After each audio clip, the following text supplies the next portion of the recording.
Legends, a Percy Jackson fanfiction by Wanderlust and Freedom. Chapter 2. I get the lamest undercover name ever. Now, normally people don't come to the rescue to save me. But when they do, it's because they don't realize me, or they don't realize I'm me. Once they realize, they usually stop trying to help me. Given this person was yelling that I wasn't Percy Jackson, and I began looking for a way out when he revoked his help. The satyr who had charged through the group of people looked deadly similar to my best friend Grover Underwood, who supposedly had been being interrogated by Chiron for bringing me spiked candy only seconds ago. His horns had grown up over his hair, and said hair was more similar to an afro. He reminded me of Woodland's Bob Ross. He wore a shirt that said Nacho Average Environment Supporter, and stood about 2 feet taller than Grover. But when he turned and looked at me, it was the eyes that did it. Something about those eyes was familiar. He looked like Grover. But the satyr shook his head. They look unfortunately similar to Percy Jackson and Annabeth Chase, but they are much too young, and they don't have all their features. No gray hairs. Watch. Campers, what are your names? I spotted a gap in the campers to my right and wondered if I could make a run for it. Mr. D's grapevines were still sliding towards me like they wanted to squeeze me into grape juice for a change. Annabeth was shaking, but she apparently had some presence of mind. "Leah," she said, voice an octave higher after the spider yell and everything subsequent. "And this is—" I sputtered. All I could think of was trying to walk away. Walker, I blurted out, then face-palmed mentally. Could I have been more basic? Annabeth sighed beside me. Grover's look-alike turned to Chiron. See, they're not Percy Jackson and Annabeth Chase. Percy and Annabeth haven't come back. They wouldn't come back. They won't come back. So we can call off the everything. Chiron lowered his spear.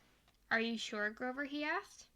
I didn't dare trust myself to speak again, because my Adam's apple was nearly swallowed in my shock. But the satyr, Grover, nodded on our behalf. I know my best friends' faces, he said. I saw them last week. Besides, Percy and Annabeth aren't idiots. They wouldn't come back. Now, as for whether or not I'm an idiot, that's up for debate. Don't ask anyone at Yancey Academy. But Annabeth for sure is not an idiot, and so I nodded along confidently to what old Grover was saying. Where did you come from? Chiron asked us, squinting as if he had X-ray vision that wasn't turning on as expected. My mind was completely blank, but Annabeth still stepped on my shoe to keep me shut up. I narrowly avoided flinching and exposing us as liars. Our mom brought us here, she said. She dropped us off at the base of the hill. What were you doing in the house? Mr. D asked, still looking like he was picturing some fine-aged Percy wine. Looking for you, Annabeth replied. Or someone, anyone. Mom said to find the camp director. How do you have your camp shirts? Chiron asked. This momentarily stumped Annabeth before she said, We saw everyone else wearing them, so we grabbed some inside. I had to hand it to Annabeth. She came up with some great stories under pressure. I tried to look as assured of our story as a kid surrounded by older teenagers holding weapons could be. I wondered why they were all so on board with the idea of sticking it to Percy and Annabeth. Who's your godly parent? Mr. D was still not convinced of our authenticity, and his vines continued to creep forward. Now, at this point, something occurred to me. I had been in the Hermes cabin for almost a week now. Rounding up, a week. And there was no privacy. It'd take forever to catch Annabeth alone to discuss a plan if we were put into Hermes. And if we said we didn't know, then we'd be put into Hermes. I guess Annabeth could go into Athena, but if she did, then she'd run the risk of being discovered. So I quickly spoke up for both of us. Trouble was, I didn't know many gods. I couldn't say Dionysus. I couldn't say Hermes. Artemis, I blurted out, and Annabeth squeaked behind me. Everyone recoiled, gasping and shrieking. Mr. D's vines dropped limp on the ground, and he abruptly took a seat on the porch. "No!" Annabeth yelped, stomping on my foot even harder. "No, no, not Artemis. She's a maiden goddess, duh, and we certainly wouldn't want to be struck by a lightning, drool boy." What he meant was her brother, Apollo. She tried to awkwardly laugh it off. "I mean, having all these swords nearby is rather nerve-wracking, but my brother meant to say that our father is Apollo, god of archery, poetry, and prophecy. Yeah." I could tell by her tone that she was frustrated with me. But hey, at least we hadn't been zapped for hearsay. I nodded along, and Mr. D and Chiron finally seemed appeased. With a nod from Chiron, the crowd began to disperse. Grover trotted closer, frowning at us. As the crowd dispersed, I got a glimpse of the cabins. I craned my neck and stared. There were a lot more than 12. 30, easily. Different roofs and railings. "There sure are a lot of cabins here," I said. "One for each of the gods," Mr. D said. He was still frowning, but I guess what I said soothed him a bit. "Do you know any of the gods, Walter?" Zeus, the king of the gods," I began, still processing the cabin change. "Previous king of the gods," Chiron corrected me.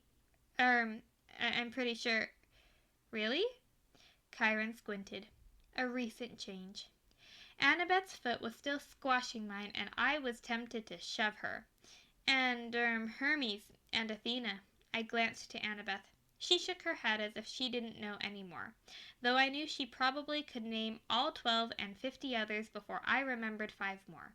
"And Artemis and Apollo."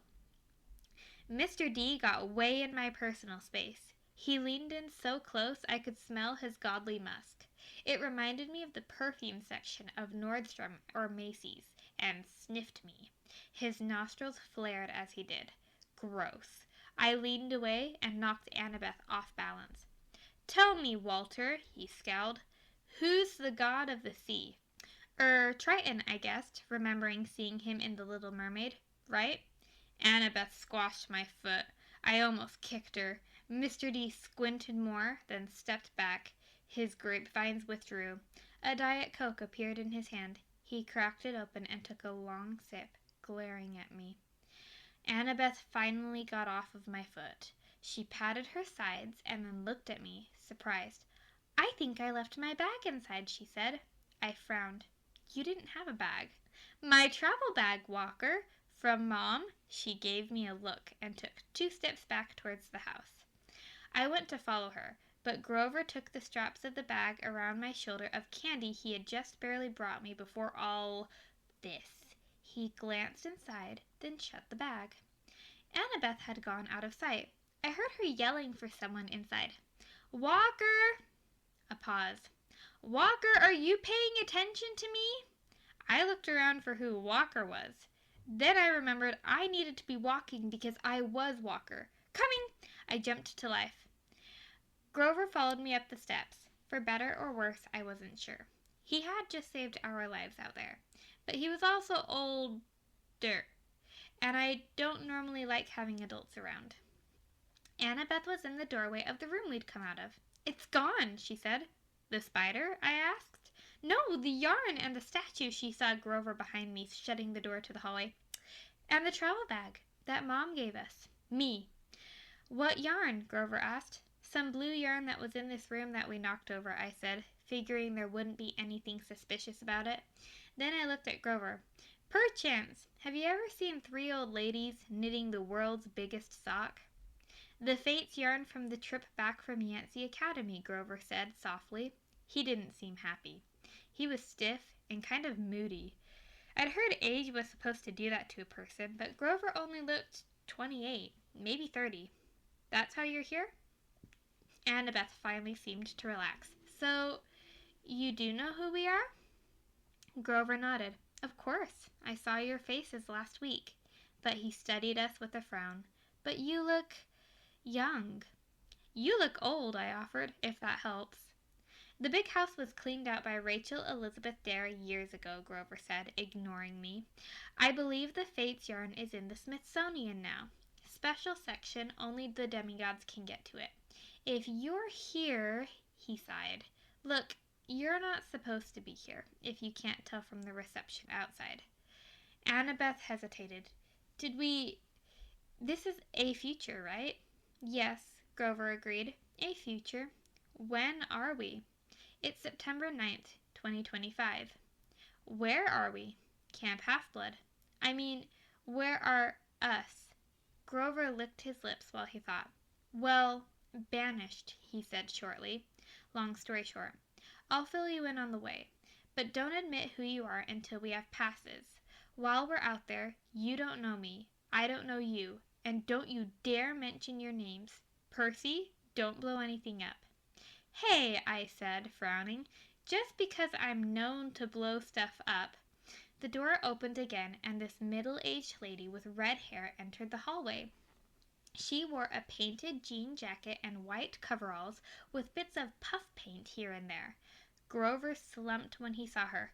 Please don't be here to give us a quest, he said.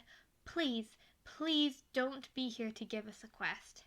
The redhead cracked a smile and held up her fingers. I am not here for a quest. You may have a rest. She counted the rhyme on her fingers to make sure it worked. Then she put her hands into her pockets. No, I heard someone yelling that Percy and Annabeth were back. Grover extended a hand to her, looking at us. Walker, Leah, this is Rachel Elizabeth Dare. She's the new oracle. Rachel, Walker, and Leah got tangled in the Fates yarn before we packed it away. Where is it? A new oracle, Annabeth gaped. Really? The yarn?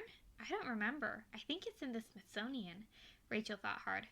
We couldn't just leave it lying out for anyone to get into. It was too bad, I thought, that this had been thought of after Annabeth and I had smacked into it. It might have been put up on Olympus. No, I'm sure it's in the Smithsonian, actually. Free entry to the Museum of Natural History, near the Hope Diamond. Rachel was thinking very hard about this. I hoped she was remembering right. It would stink to get there and be in the wrong place. Is there anything else that could fix this? I asked. It seemed like a good question, but no one answered me. We need to get to the Smithsonian, Annabeth said, face white. And we're in New York. What can we... You're not going to the Smithsonian yet, Grover said, face going darker. You'll be blasted to pieces the moment the gods realize you're... you. We need hall passes first. Give me some time to get a vehicle. I'll take you to Manhattan. Manhattan, I asked. What's in Manhattan? Annabeth's hands came up to cover her face. You don't mean... I'm taking you to Olympus, Grover replied. All the way up.